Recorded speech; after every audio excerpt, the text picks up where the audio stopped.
autre épisode de La Meute. Aujourd'hui, on parle du jeu Entre nous. Est-ce que le jeu moi prend trop de place en 2015? C'est ce qu'on va tenter d'élucider au cours de la prochaine heure. En deuxième portion d'émission, Marc Fraser et Marianne Rainville vont se poser la question, est-ce qu'on pense trop à nous?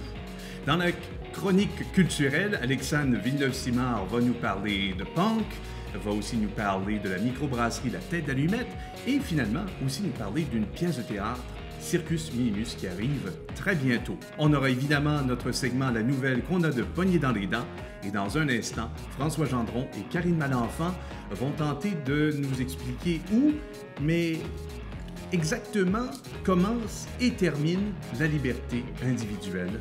Je vous souhaite une bonne heure avec La Meute. Cet épisode de La Meute vous est présenté par Centre dentaire des Chênes.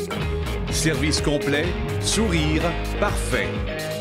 Le Café L'Innocent, le plus bio, le plus local, toujours plus pour notre région.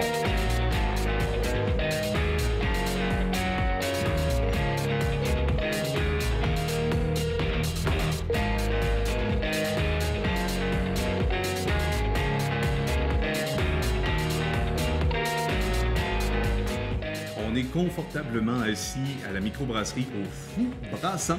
Et puis, on se pose aujourd'hui la question, la liberté individuelle, ça commence et ça se termine où exactement? Et on a une toute nouvelle panéliste pour nous lancer dans ce débat qui est quand même assez unique. Merci. Bonjour, Karine. Allô? Si je te posais tout de suite la question, la liberté individuelle, pour toi, ça commence où? Écoute, quand j'ai vu le sujet, je me suis dit, oh, le beau sujet qui est large, comment j'aborde ça, C'est grand. Tu sais, on a tous eu une réflexion, on a tous une opinion, c'est quoi la liberté? Fait que je suis allée prendre le dictionnaire, puis j'ai regardé c'est quoi la liberté. Écoute, je me suis retrouvée un petit peu mal prise, là. C'est 3/4 de colonne de définition de la liberté sur différents angles aussi, là. Il y a genre 8, 9, 10 points, là, tu sais, un, c'est ça, philo, c'est ça, puis après, le sens commun, vers l'autre c'est ça. point, puis là, tu reviens vers le troisième. Fait que, finalement, bref, tout ça pour amener, si je peux faire un résumé, là, la liberté, ça veut dire que tu as des choix. Merci, c'est tout pour cette émission. Revenez-nous la semaine prochaine où on s'attaque cette fois-ci à la quadrature du cercle. Le fait est que quand on commence à parler de la liberté puis à creuser un peu, puis c'est ça qui se passe quand tu fais le premier geste de dans le dictionnaire, puis tout le monde l'a peut-être déjà fait pour d'autres mots comme ça, mais il n'y en a pas une définition. Et là, tu commences à te rendre compte que définir la liberté, dès que tu commences, tu es dans le paradoxe. D'abord, on va faire un débat sur la liberté entre nous. Voulons-nous? Qui est contre la liberté ici? À la fin du débat, on repart dans notre émission? Oui. Voilà. Alors, on est déjà dans le domaine de la vertu. Tout le monde prêche la liberté, tout le monde veut la liberté, puis tout le monde a sa définition, sa conception de la liberté. Puis moi, ce que je pense que c'est la liberté, c'est peut-être pas ce qu'un autre, dans une autre société, mais je parle même pas d'une autre époque, encore, va penser. Puis encore, est-ce que dans une autre époque, ça existait même, la notion de liberté, parce qu'elle n'est pas si vieille que ça non plus? Non, en effet. Voilà. Fait qu'on parle de liberté, puis on en parle largement, mais en partant, là, on heurte un paradoxe. La liberté, on n'arrive pas à la définir d'une manière simple. Ça, c'est pas évident. Puis dès qu'on commence à parler de liberté, tout d'un coup, il y a une autre notion qui apparaît comme liée, puis qui est devoir, ou conséquence, ou faut que, pour que la liberté advienne. Fait que, bon, c'est pas donné. J'ajoute à ce que tu viens de dire, oui, par rapport à un pays ou à un autre, mais même par rapport à la façon que tu es élevé ou par rapport à tes réflexions que toi, tu as eues dans ta vie ou dans... tu sais, comme là, on nous fait croire en ce moment qu'on est dans une société très libre au Canada, alors qu'on est un peu tous esclaves de la consommation.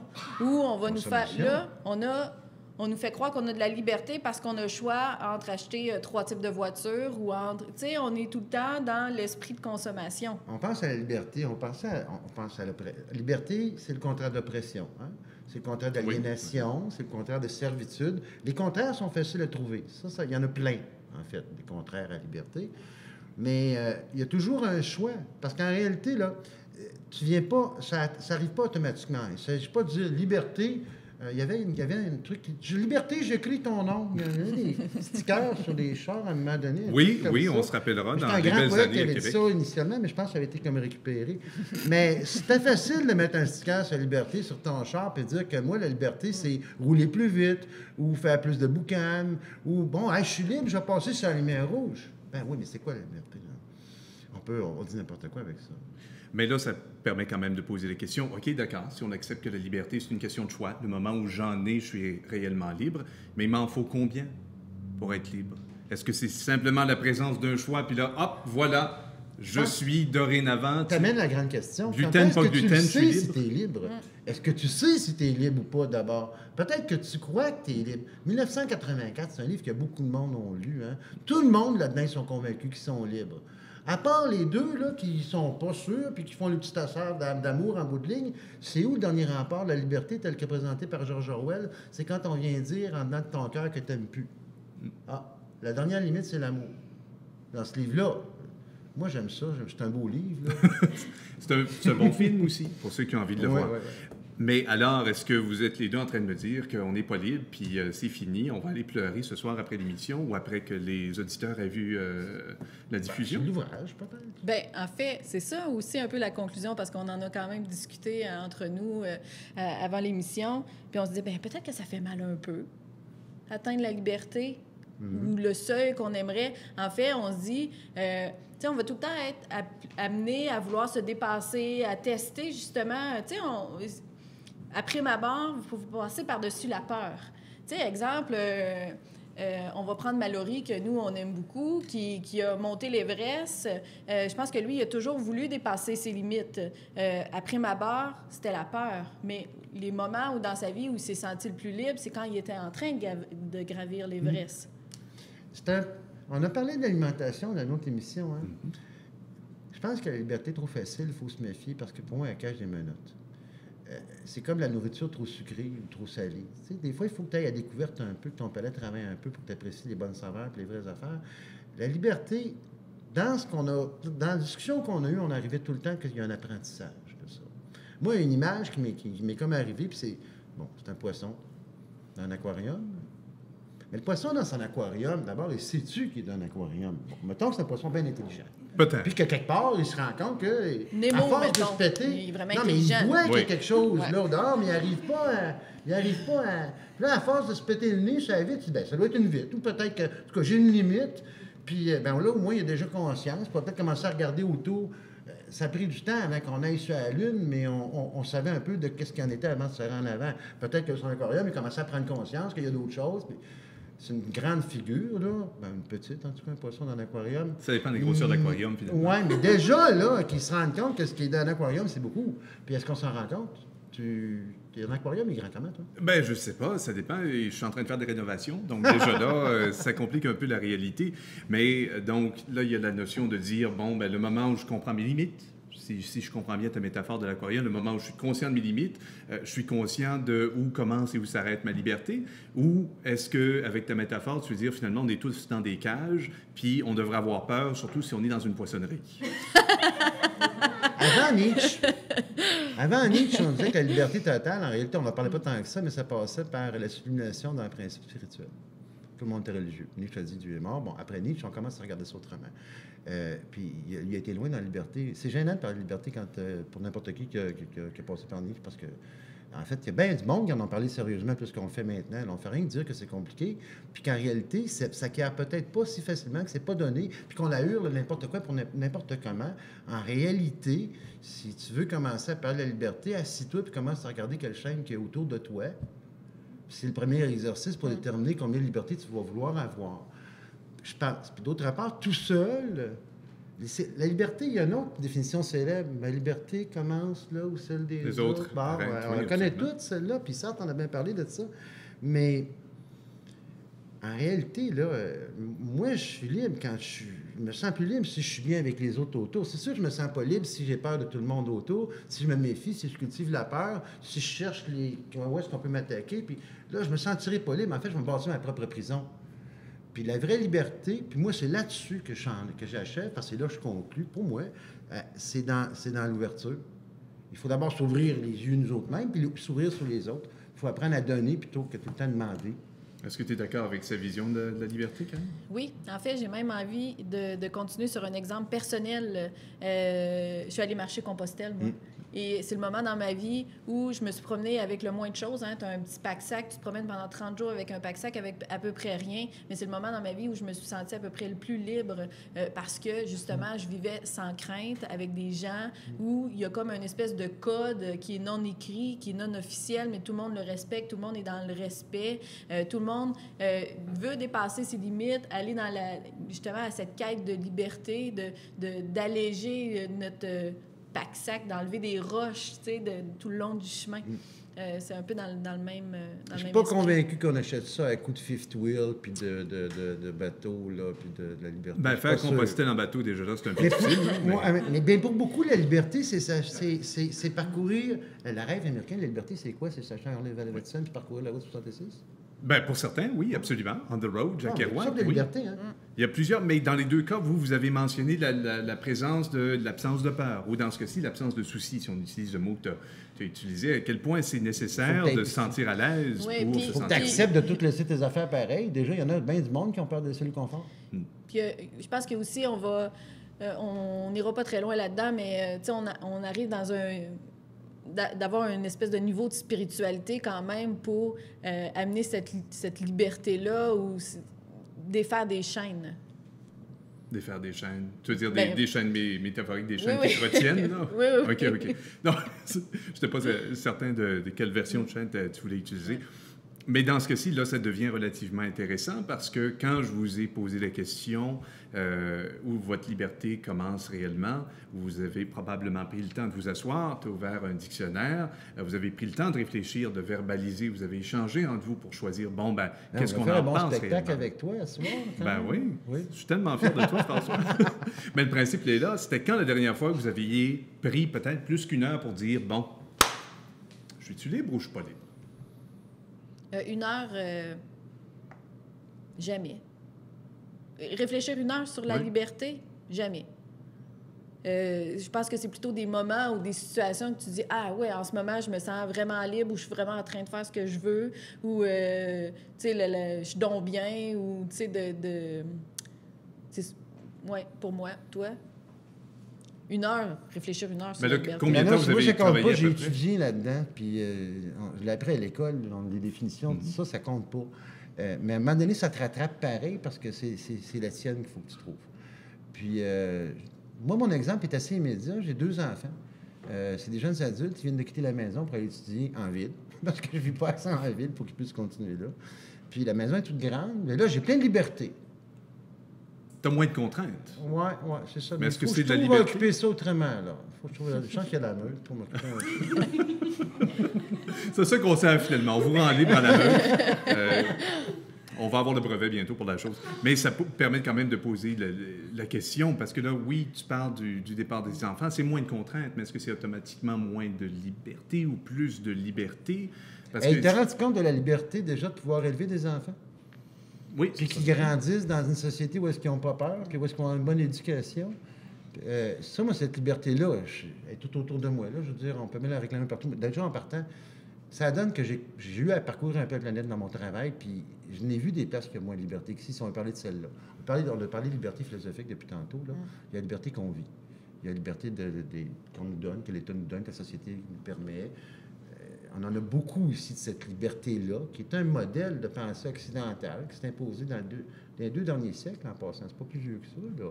Puis là, si on ajoute là-dessus l'individualisme dont vont parler nos collègues tantôt, la liberté, elle prend un méchant swing. Là. Mais on n'embarquera pas là-dessus. Là. Ça va être trop intéressant de les entendre tantôt. Mais reste que, quand même, Karine t'a mentionné l'importance de se débarrasser de ces chaînes-là. Il y a un parcours spirituel qu'il faut faire, sans avoir besoin de sortir le mot religieux, mais il y a un parcours intellectuel qu'il faut faire. Est-ce que ce parcours-là, pour toi, est nécessaire pour atteindre la liberté, ou est-ce qu'on peut être libre en société sans pourtant passer? Oui. C'est un exemple qui a été donné, il ne faudrait pas généraliser. Il y a, je veux dire, la liberté que tu as en te ramassant avec un groupe de personnes, puis à créer quelque chose ensemble ou à défendre une cause, c'est toutes des libertés, ça aussi. Que puis je connais, moi, je la trouve dans l'association. Les fois, je me suis senti plus libre, là. C'est les fois où j'étais en harmonie puis en communion avec d'autres mondes, puis on dit de quoi d'intéressant. Puis je pense qu'il y a des gens aussi qui auront jamais cette réflexion-là, puis qui vont être très bien dans leur vie. Je veux dire, c'est pas un mal nécessaire là, d'arriver puis de réfléchir. Tu sais, ça dépend vraiment de toi, où tu te situes, puis vers où tu veux aller. On peut-tu mettre tout de suite en affaire? Tantôt, tu as dit qu'on a définir les limites puis où ça commence. Pas vrai, là, on n'a pas cette prétention-là du tout. C'est un peu difficile. Mais là où ça devient plutôt intéressant, c'est que quand on parle réellement de liberté à l'extérieur d'une émission de télévision communautaire, c'est normalement lorsqu'on a des droits qui sont atteints par les autres, lorsqu'on a l'impression qu'on se fait empiéter sur nos libertés personnelles. Est-ce qu'on en parle suffisamment de cette question-là, de dire est-ce qu'on est libre? Est-ce qu'on a une société qui nous permet d'atteindre un certain degré de liberté ou est-ce que c'est quelque chose qu'on si laisse tu commences à poser la question, si notre société nous permet d'atteindre, de nous épanouir dans la liberté, là, tu rentres dans la libération philosophique de liberté. Ben moi c'est plus la notion de est-ce qu'on en parle il y a vraiment? des libertés très claires que tu peux voir. Est-ce que la notion d'égalité est basée en grande partie sur la notion de liberté, hein? En tout cas, il y a des parallèles qui sont beaucoup, là. Tu peux pas être... La liberté de l'un de l'autre, ben, ça veut dire qu'il faut que tu aies l'égalité des chances. Donc, c'est une autre notion de liberté. J'ai envie de te poser une question, Mathieu. Est-ce qu'on a besoin d'en parler pour la vivre, la liberté? Moi, je pense pas. Mais si on a, comme on l'a vu autour de la table, peut-être des versions peut-être un peu divergentes de la liberté, il y a peut-être la notion d'entretenir ce dialogue-là, de dire, moi, peut-être, je me sens libre, mais est-ce que je suis en train d'empiéter sur ta liberté, supposons? Et c'est là que ça devient intéressant, parce que là, vous avez fait un exercice personnel, vous avez pris le temps de vous asseoir, puis de penser un peu à ça, mais est-ce que vous avez l'impression que, supposons, en région, au Bas-Saint-Laurent, est-ce que c'est un discours, est-ce que c'est une réflexion qu'on a eue récemment ou qu'on a suffisamment pour dire... Je pense qu'on ne parle pas assez des formes d'aliénation qu'on pense être de la liberté. Réellement, ça, je pense que oui. Je pense réellement que la symbolique dans laquelle on vit par rapport à la société de consommation, puis on va l'appeler de même, c'est la religion moderne. Il n'y a pas de doute là-dessus qu'il y a on nous vend de la... Moi, quand on me vend un Jeep, j'ai rien contre les Jeeps, quand on me vend un gros véhicule qui a tout motrice pour dire que je vais parler de la liberté en VR. La liberté, excuse, mais là, on est en train de... On parle plus de cette liberté-là. Là. Ça, c'est la commercialisation de la liberté. Puis on l'a fait très, très fort en Amérique du Nord. On l'a fait très, très fort. Puis on l'a fait à d'autres niveaux. On l'a fait aussi dans la légitimisation d'actions politiques qui sont questionnables. Il n'y a pas personne qui va se lever sérieusement en disant que pendant la Deuxième Guerre mondiale, les Alliés ne se sont pas battus pour la liberté. Mais pendant tout le 20e siècle, les Américains en Amérique latine, on ne peut pas dire qu'ils favorisaient la liberté tant que ça. Bon, c'était... En tout cas, la liberté... La liberté, finalement, ce qu'on est capable d'en comprendre, c'est que ton point de départ, Karine, était tout à fait vrai. Les définitions sont multiples. Parfois, il faut aller voir la première pour comprendre la troisième et revenir à la cinquième pour revenir à la première. Oui. Et que dans ce cas-ci, il faut peut-être en discuter un tout petit peu plus pour savoir comment on la comprend puis comment est-ce qu'on se la définit soi-même. Ouais. Sérieux, on a eu plein de fun aujourd'hui de ça. C'est un beau sujet en passant. Les gens qui cherchent à quoi parler le soir, là. C'est vrai. Le souper avec les enfants. La enfants. liberté, là, c'est ça, vous allez voir que c'est pas si facile que ça. Non, c'est pas si facile. Vous avez facile. d'opinions différentes. Eh bien, Karine, François, merci beaucoup. Dans un instant, notre segment, la nouvelle qu'on a de Pogné dans les dents.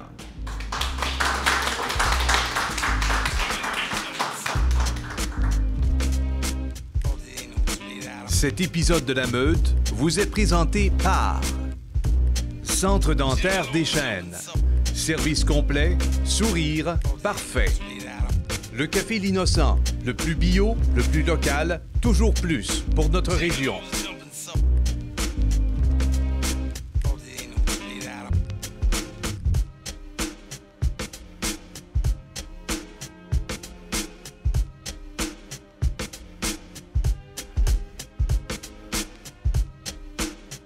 Et c'est maintenant le temps du segment La Nouvelle qu'on a de Pogné dans les dents. Et j'ai autour de la table Karine, encore une fois, mais elle est jointe par Marianne Rainville. Allô? Bonsoir. On va commencer tout de suite avec toi. Un sujet qui a retenu ton attention cette fois-ci, mais dans la région de Montréal. Oui, bien, en fait, c'est le Saint-Laurent qui est pas mal présent dans notre région. Aussi. Et donc, c'est les 8 milliards d'eau usée qui seront déjà déversés C'est pas tant les litres d'eau usée qu'on aura déversés dans le Saint-Laurent qui m'inquiète. Ça a de quoi nous inquiéter, juste la quantité, là. Mais c'est la démagogie autour de cette histoire-là. D'abord, l'attitude du maire Coderre. Campagne électorale obligeait-elle le maire Coderre à comparer la vision de la science chez les conservateurs aux pierres à feu? Moi, je suis un petit peu fatiguée de l'arrogance démagogique des maires des grandes villes, de Montréal et de Québec. Après que j'ai fini de parler, personne n'a plus rien à dire. Là. En tout cas, si on en revenait au segment sur la liberté, j'aimerais ça qu'il laisse la liberté d'expression à 2-3 autres. Et ça prendrait, entre autres, un gouvernement qui en écouterait d'autres maires que juste ces deux-là. Mais cela étant dit, donc, Coderre, je l'ai trouvé à la limite de la décence dans cette histoire-là. Puis, tu sais, donne 3 jours à Ottawa pour se prononcer. Bien oui, M. Harper est en campagne électorale, puis il allait chercher des votes, ou en tout cas, il espérait de ne pas en perdre. Mais ces espèces d'ultimatums et tout ça, comme... Donc, j'ai trouvé ça absolument et totalement démagogique de la part de Coderre. Harper a fait aussi une illustration de sa démagogie avec tout d'un coup, on se met à s'intéresser aux eaux usées. Et je n'ai pas entendu un journaliste nous parler des eaux qu'on usait dans l'extraction du pétrole en Alberta. Il me semble qu'il y aurait eu là un beau lien à faire, qu'on aurait pu faire. Monsieur Bonnardel, ça lui a coûté une coupe de chemise en chambre tout le temps qu'il les a déchirées. Et j'ai trouvé, par contre, qu'il avait redonné, je dirais, un petit peu de kick à la CAQ. T'sais? Alors, donc, sa démagogie nous a comme montré que la CAQ était toujours vivante, mais ça a été démagogique parce qu'entre autres, il a fait dire toutes sortes d'affaires à la science que la science n'avait jamais dites. Les professeurs des HEC. Alors là, ils m'ont tous absolument ravis en nous essayant de nous présenter la science comme neutre. Hein? Alors, j'ai tout entendu des scientifiques et finalement, je donne le prix orange à Jean Lapierre. Pour quelle raison? Mais parce que j'en suis pas revenue. Moi, je suis pas une auditrice assidue de l'LCN. Mais il m'arrive de zapper entre les deux. Et c'était assez fascinant parce qu'il y a un soir où Mme Dussault, à RDI, recevait, elle, des scientifiques qui nous expliquaient que c'était pas si grave que ça comme problème. Puis en même temps, à l'autre chaîne, tu avais Jean Lapierre qui en finissait plus de déchirer sa chemise et de faire un spectacle avec les eaux usées. Finalement, au bout de la ligne, je l'ai pogné dans les dents parce que je sais toujours pas l'importance que ça a. Et c'est-tu grave ou pas grave? Et il y a même notre ami, le biologiste Diouf, qui est allé d'une solution Boucard, qui est toujours aussi formidable. Alors, je trouve que c'est Boucard, en fait, qui a le mieux parlé des eaux usées. Mais, point positif, Marianne, cependant, les merceries auront beaucoup de nouvelles clientèles, tellement il y a eu de chemises déchirées. Il y a de la chemise à vendre.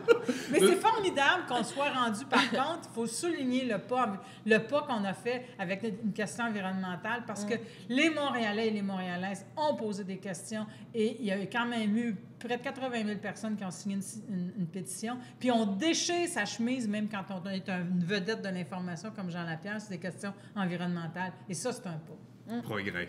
De ton côté, Karine, peut-être un dossier qui aurait dû en connaître davantage, selon toi? Oui, en fait, je l'ai pogné en travers de la gorge. On en entend un peu plus parler là, dans les dernières semaines, mais je dirais que c'est un sujet qui reste quand même tabou. Je parle de la question autochtone, là, les 1200 femmes qui sont disparues dans les 30 dernières années. La presse qui a fait un dossier en fin de semaine, 259 enfants qui sont morts au Québec dans des circonstances nébuleuses. J'ai envie de dire qu'on a un tiers-monde ici puis qu'on s'en occupe pas. Dans la campagne fédérale actuelle, c'est quand même un enjeu qui relève du fédéral, là, la question autochtone. C'est un peu évacué. On commence à en reparler un peu, mais je dirais qu'il n'y a pas eu beaucoup on n'en a pas beaucoup parlé. On nous a fait peur avec le niqab beaucoup, mais on n'a pas voulu aller gratter dans quelque chose qui pourrait être une grande honte, en fait, pour le Canada. Tu sais, des familles qui vivent dans des conditions qui sont complètement catastrophiques, des enfants qui meurent de maladies, qu'il n'y a plus personne qui meurt aujourd'hui au Canada, là. Pour moi, ça, c'est inconcevable. Là, le gouvernement Harper qui ne veut pas aller en enquête, qu'est-ce que ça lui enlève? Je le sais pas. Là, on nous dit qu'on va mettre 25 millions pour les 5 prochaines années dans des programmes pour arrêter la violence contre les femmes autochtones. Trop peu, trop tard, selon moi. Là, opinion personnelle là-dessus. Quand même. Mais c'est intéressant aussi d'ajouter qu'il y a bien eu une commission de réconciliation qui a fait un rapport volumineux et qui recommandait toutes sortes d'actions. Et il n'y a pas, je pense, un parti politique qui a souhaité, pendant la campagne électorale, nous annoncer qu'il allait faire 1 ou 2 ou 3 suites à cette vaste commission qui avait fait un tour du Canada là, et qui en a fait pleurer plus d'un, dont moi-même, probablement. Oui. Une nouvelle, finalement, qui aurait dû voir davantage de couverture médiatique. Oui. La mienne, bien, elle s'est passée aujourd'hui. C'est InBev, grand consortium de bière, qui a décidé d'acheter numéro 2 dans le monde, SABMiller, qui est presque aussi gros, pour autant de milliards d'euros qu'il y a de chiffres. Pour être plus précis, 96 milliards d'euros. Donc, maintenant, c'est une immense compagnie qui, entre autres aux États-Unis, va contrôler près de 45 % de la vente de bière partout sur le territoire. Là où ça devient intéressant, c'est qu'on a appris aujourd'hui, avec l'annonce de cet achat-là, que la compagnie SABMiller et un peu InBev aussi sont en train de mettre des bâtons dans les roues des microbrasseries pour tenter de contrôler, entre autres, au niveau de la distribution, mais de l'embouteillage aussi, les outils que les microbrasseries ont pour pouvoir amener leurs beaux produits à la population américaine. C'est un peu la même chose au Canada. Moi, ma bonne nouvelle, cependant, par rapport à ça, c'est que, à la lumière de cette décision-là, qu'elle soit acceptée ou non au niveau des agences de la compétition américaine, qu'elle soit acceptée ou non par les consommateurs, c'est que maintenant, on peut se rendre à des microbrasseries, supposons comme celle-ci, commander une bière et poser un geste militant. Et moi, je le dis officiellement, je serai fier de militanter fréquemment, probablement même 2 fois, 3 fois, qui sait, au cours de la prochaine semaine. Donc, on a une raison, eh bien, de l'appuyer, non seulement des entrepreneurs de la région, mais en plus de militanter vers à la mer. Moi, ça, c'était ma nouvelle poignée dans les dents. Et dans un instant, est-ce qu'on pense trop à nous avec Marc Fraser et Marianne Rainville?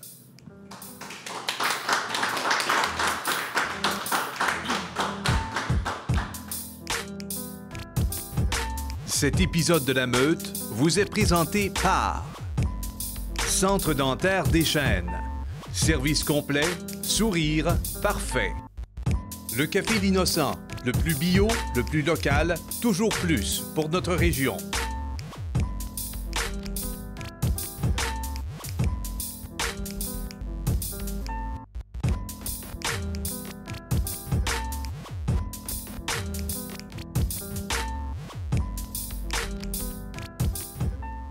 Pour cette deuxième discussion à propos de l'individu au 21e siècle, on se pose la question, pensons-nous trop à nous?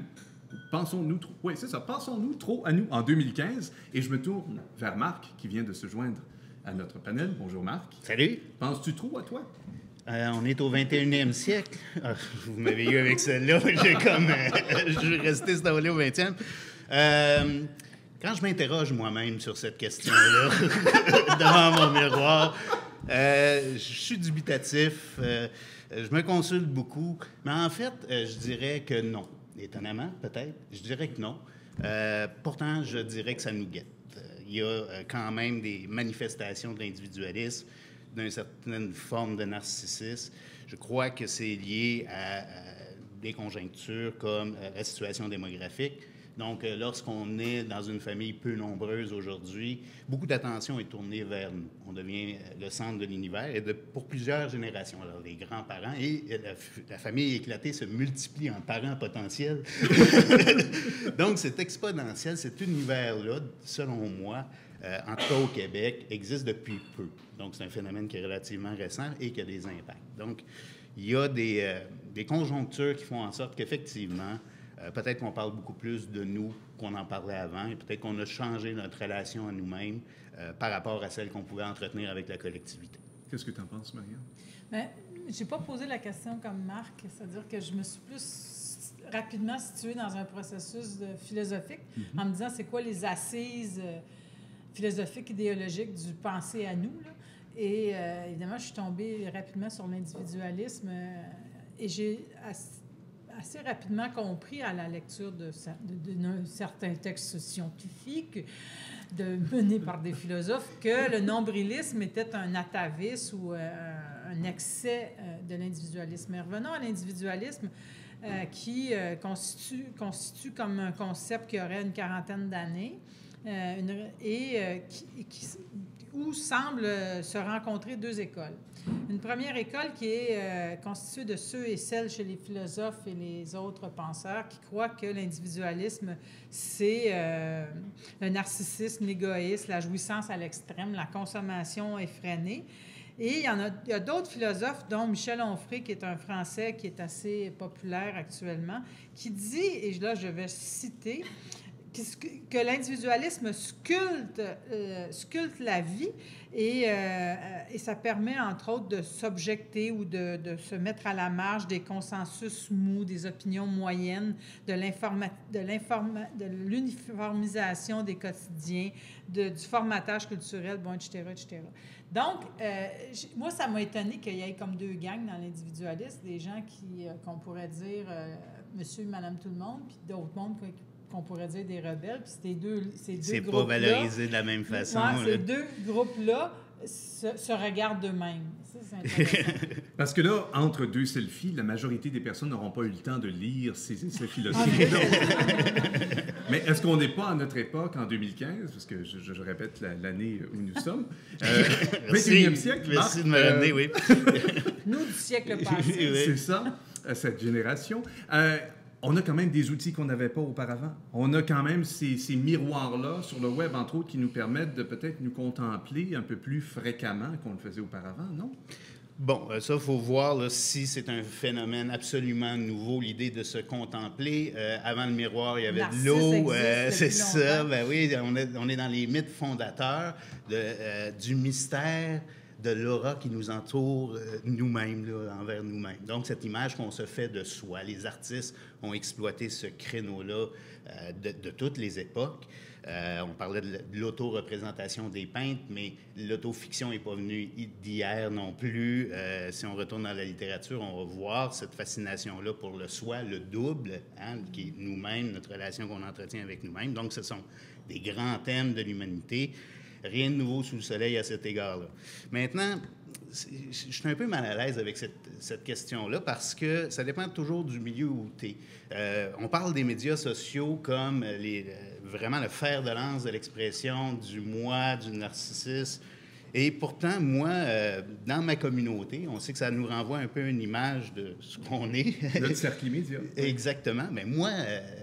j'ai pas de vidéo de chat ni de selfie tant que ça. Les gens me partagent de l'information fort intéressante qui n'émane pas nécessairement d'eux. Et enlevons Facebook aux révolutions égyptiennes et tunisiennes. Là, il va manquer un gros instrument révolutionnaire. C'est ça, l'outil n'est pas problématique. C'est ce que tu en fais. Je peux prendre ta pioche pour te faire un jardin ou tu peux la sacrer dans le crâne de quelqu'un.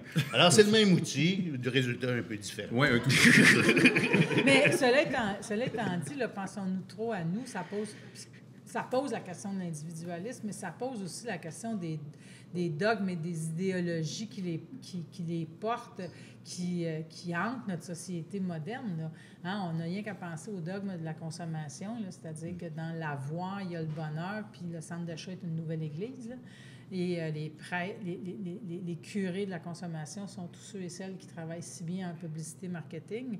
Donc, et moi, là-dedans, il y a quelque chose qui, pour moi, le paroxysme du dogme de la consommation, c'est quand on sait que les Canadiens sont en moyenne endettés à 165 % de leurs revenus et qu'il y a encore des économistes pour appeler à la relance de l'économie de la consommation. Je ne sais pas jusqu'où ils veulent qu'on consomme, là, parce que si on doit 165 % de son revenu annuel, que les États occidentaux sont endettés et que la Terre ne peut plus supporter les affres de la consommation, faudrait-il encore consommer? Puis on est là, puis on achète ça, puis on répète ça, puis on entend même tous les édiles politiques nous dire qu'il faut relancer la consommation, tant au niveau local qu'au niveau national. C'est là que je dis que moi, je dis que je trouve que le mot dogmatisme est peut-être même pas assez fort. Là. C'est vrai ça n'a pas de bon sens. On valorise beaucoup, effectivement, l'idée du bonheur par se faire plaisir à soi-même et le plus rapidement possible et renouveler ce plaisir éphémère-là. Ça ressemble à quelque chose d'autre que je nommerai pas ici. Mais se faire le bonheur à soi-même, c'est porter aussi ça par tous les thérapeutes et lologues de la Terre. Oui, effectivement. Ça, c'est porté au nu. En tout cas, je ne veux pas choquer aucun de ces professionnels, mais moi, je me demande tout le temps si ça existe. C'est un psychologue qui a déjà proposé à quelqu'un de penser à d'autres choses qu'à lui-même.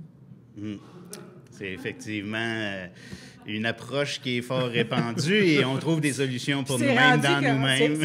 C'est dans le langage populaire. Une des choses qui me déstabilise toujours quand je visionne des petits extraits des téléromans, c'est comment on fait de la psychologie pop là, ou de la psychologie naïve continuellement. Hein. Les téléromans font ça, les émissions d'affaires publiques, les médecins qu'on a à fréquenter. Et moi, une de mes questions préférées quand on va magasiner, un objet nécessaire, c'est faites-vous donc plaisir, vous dit le vendeur ou la vendeuse. Et ça, c'est quelque chose qu'on avait peut-être beaucoup moins auparavant. Oui, tu as parlé un peu plus tôt des changements au niveau de la démographie. Quand tu as une famille avec 17 enfants, c'est bien difficile de dire « Wow, je m'en vais faire mon yoga pendant 2-3 heures, je reviendrai par la suite. » Oui, ta place ne sera pas la même. Oui. C'est un peu difficile. Mais... La méditation est assez difficile aussi à 17 dans la maison. Un tout petit peu difficile. Mais le principe reste le même. On a maintenant une génération qui a eu des enfants parce que l'enfant, entre autres, venait combler un besoin personnel, plutôt que de faire avancer la société ou de venir grossir les rangs de l'Église. Donc oui, ce changement démographique-là est conséquent du fait qu'on a moins de personnes, donc on est peut-être un peu plus centré sur soi, mais la décision qui a fait d'amener un nouvel être humain à la vie, qui était le but de combler Mathieu, ça. c'est réducteur, ton affaire. Non, tu n'y crois pas du tout? J'y crois pas parce que moi, j'ai pas eu le plaisir d'avoir d'enfant. Mais si je me reporte à cette époque-là, je chantais pas l'appel du moi à travers l'enfant ou de dire, ben ça va être une maudite belle façon de me réincarner, check bien, ça va être un mini-moi, c'est mon accession à l'immortalité. Je n'étais pas là-dedans du tout. Mais comme je te dis, j'étais un peu mal à l'aise avec cette question-là, venant du siècle dernier. Pour vous parler humain d'aujourd'hui. Mais ce qui est intéressant, si on veut parler de génération, c'est de voir qu'il y a 2 générations actuellement qui occupent, j'allais dire, l'avant-plan dans la société. C'est la génération des boomers, qui sont les pères et les mères des chartes, notamment au Québec et au Canada, des chartes des droits et libertés, et qui sont les chartes qui sont des morceaux de constituants. Hein. Alors, donc, la charte canadienne, c'est le préambule de la Constitution canadienne. Alors, donc, c'est les boomers qui sont les pères et les mères de ces chartes, mais aussi, on a actuellement la première génération devenue adulte, presque dans la quarantaine, pour la plupart, des gens nés avec des droits. De la personne. Constitués. De la personne. Et ça, moi, je pense qu'on ne mesure pas ce que ça veut dire d'être un enfant des Chartres. Hein, c'est un enfant qui est venu au monde avec des droits garantis.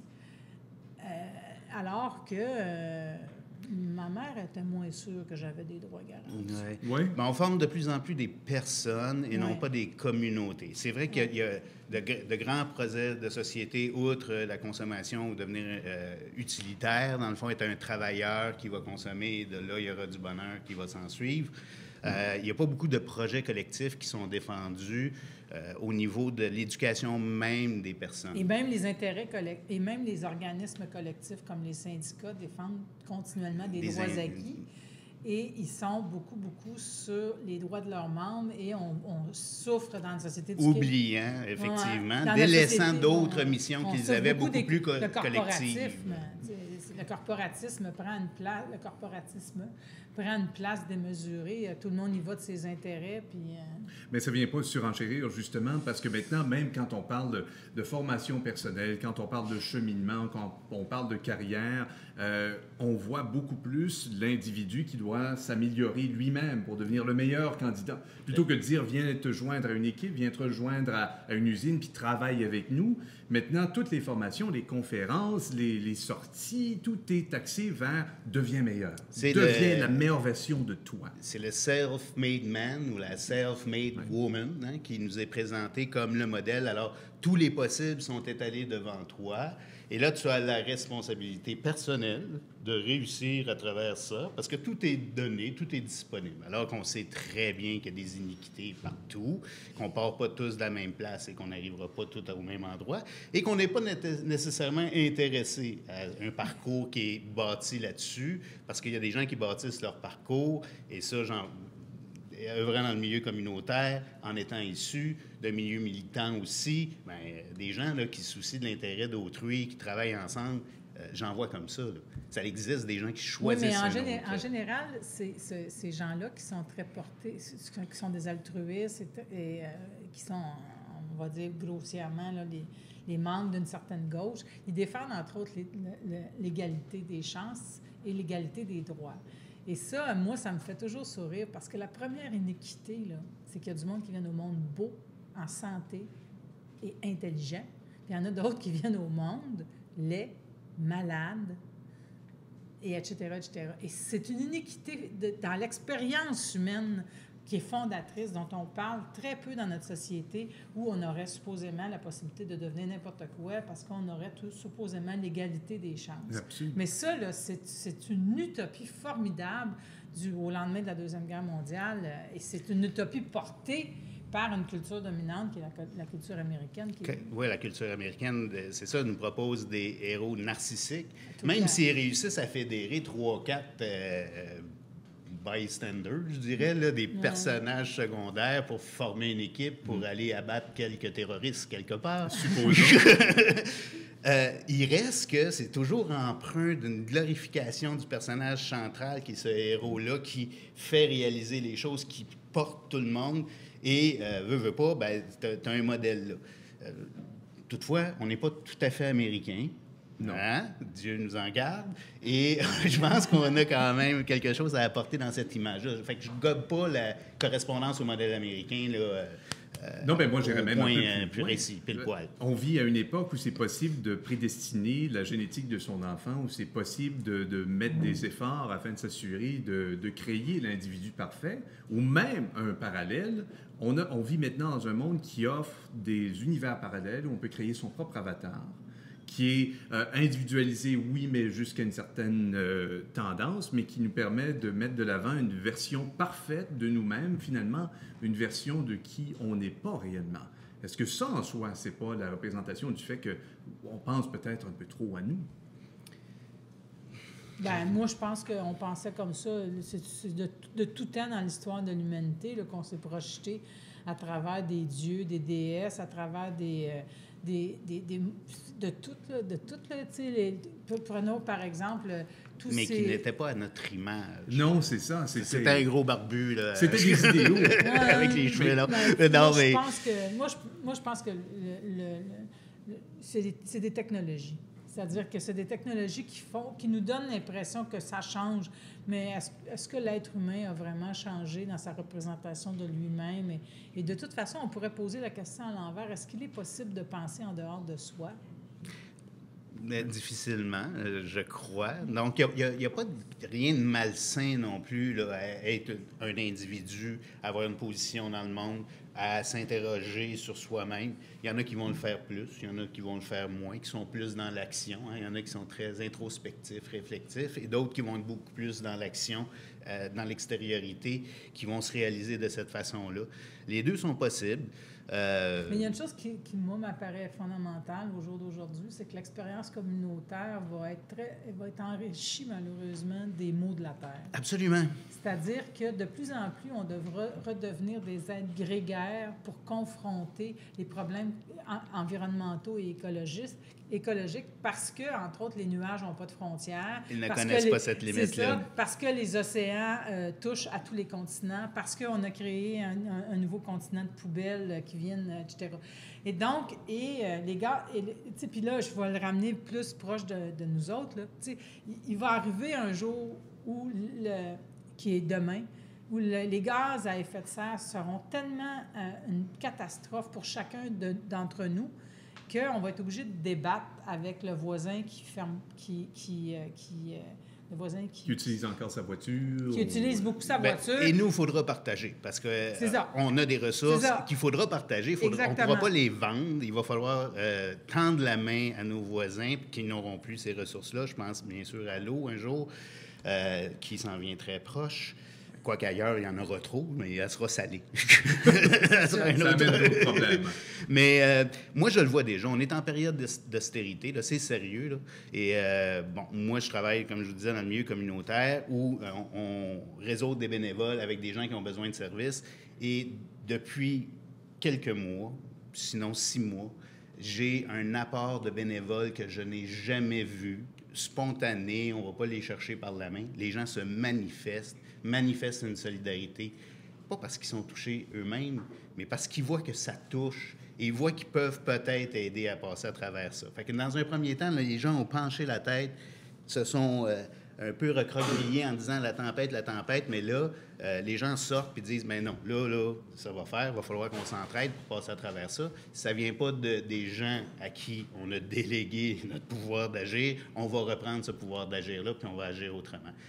Dans la municipalité où je réside, Saint-Cyprien, il y a 1100 personnes qui résident là et il y en a 330 qui sont impliquées dans différents comités. Quand on fait la carte sociale d'un milieu, là, on va répertorier ça. Je ne peux pas dire qu'il n'y a pas de gens qui n'ont pas une propension vers l'autre et une propension au collectif. Quand je constate ces chiffres-là, ça, c'est une réalité. Moi, j'aime toujours à rappeler qu'au Témiscamingue, même les cimetières sont des coopératives. Ce qui est tout à fait vrai. Là. Et absolument, je dis toujours que les politiciens et les politiciennes qui ont rêvé de fermer des régions, ils n'ont jamais été se promener au Témiscamingue parce que celles-là, ils ne la fermeront pas. Mais qui sait, justement, peut-être qu'il est là, peut-être qu'on va arriver dans un système qui va nous obliger peut-être à délaisser le point de vue du je, du moi, parce qu'on n'aura pas d'autre option. Et peut-être que d'autres municipalités comme celle de Saint-Cyprien commenceront à se serrer les coudes, non pas parce que c'est un réflexe, mais bien parce que c'est une nécessité aussi. Ah, puis on va voir des changements philosophiques apparaître et on a eu l'individualisme, qui est un courant philosophique puissant, puis il va naître autre chose parce que on va adapter le discours à la réalité. La réalité va nous obliger à s'en charger collectivement et à tisser des liens. Eh bien, sur ce, c'est déjà la fin de ce deuxième sujet. Est-ce qu'on pense trop à nous? Eh bien, ce sera à vous de prendre cette décision-là. Chez vous, on vous laissera y penser, évidemment. Dans un instant, la chronique culturelle avec Alexandre Villeneuve-Simard.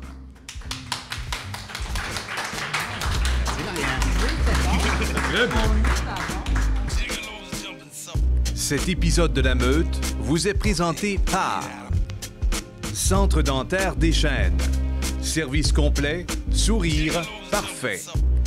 Le Café L'Innocent, le plus bio, le plus local, toujours plus pour notre région.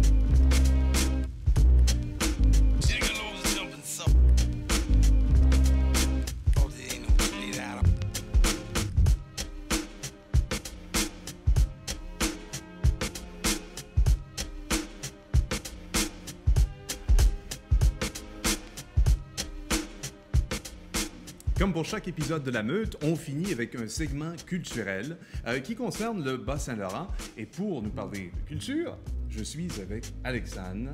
Bon, Alexandre.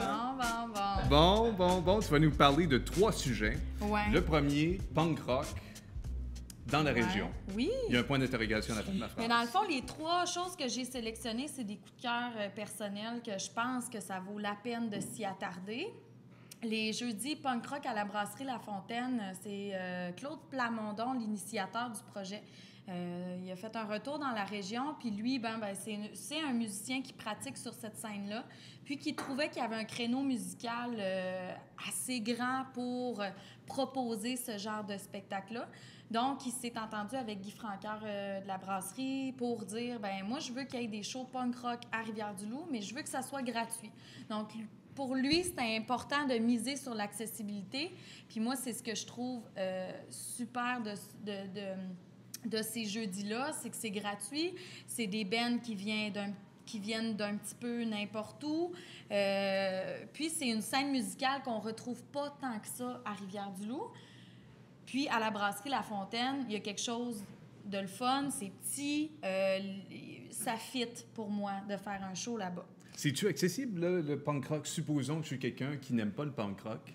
Je dis ça à l'hypothétique, là, parce que je suis un grand fan de punk rock, comme vous le savez à la maison. Ouais. Est-ce que c'est accessible comme style musical, le punk rock? J'ai Mais, rien à faire un soir, je vais aller essayer ça. Ben, pour moi, de cadrer de la musique dans un style, on peut préférer un style, mais il y a des bands que tu vas aimer dans un style musical que j'aimerais pas, puis je vais aimer certains bands dans ce style-là que tu n'aimeras pas. Donc, il faut pas s'arrêter, je pense, à un style. On peut connaître un petit peu ses goûts, ses intérêts, mais il faut jamais fermer les portes à découvrir de la nouvelle musique. C'est gratuit, là, tu sais, c'est comme...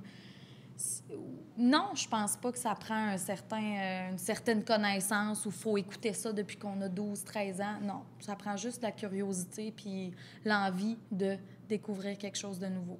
Parlons d'une autre découverte. Oui. Cette fois-ci, une nouvelle scène musicale qui se retrouve dans le Kamouraska et qui, au cours déjà des prochaines semaines, va commencer à inclure quand même des spectacles pas piqués des verres.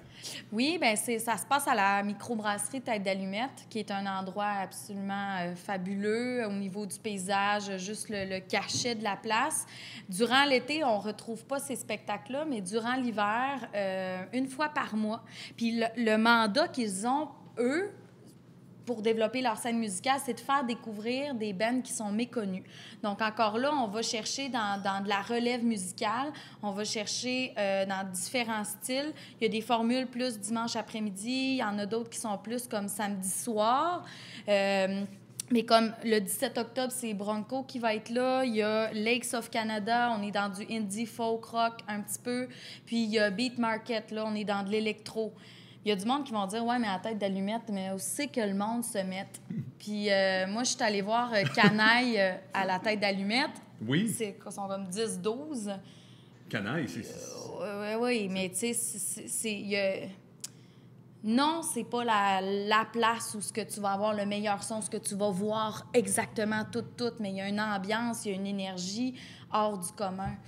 Fait que ça, c'est dans mes coups de cœur. Moi, c'est le genre d'endroit où j'aime aller voir des spectacles. Et moi, j'ai toujours dit que si jamais on voulait vendre, entre autres, le Kamouraska, il y a plusieurs manières de le faire, mais on pourrait obliger quelqu'un à venir s'asseoir 15 minutes sur la terrasse de la Tête d'Allumette. Il n'a pas le droit de parler, il a le droit d'avoir une bière à la main, mais il ne parle pas, puis il regarde dans la direction du fleuve. Si après 15 minutes, il n'est pas tombé en amour avec la région, il y a quelque chose qui ne fonctionne pas dans sa vie. Ouais, c'est aussi simple que ça. C'est radical, mais c'est simple. Oui, c'est radical. Non, mais tu sais, je pense que Tête d'Allumette n'ont pas leur réputation est déjà faite. Ben là. Oui, c'est ça. C'est vraiment spectaculaire comme milieu.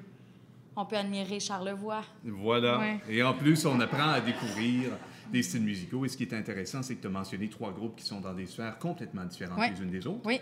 Puis ce qui est le fun, ce que je trouve génial, c'est que tu vas prendre une bière à la Tête d'Allumette. Il y a une espèce un truc pour écouter de la musique, un magnétophone, comment ça s'appelle? Ça s'appelle une radio. Oui. Avec des écouteurs. Puis tu peux décider d'écouter c'est quoi le prochain band. Fait que tu découvres, en fait, c'est quoi qui arrive dans le prochain mois comme spectacle. Tu décides si t'aimes ça ou si t'aimes pas ça, puis t'achètes un billet ou pas.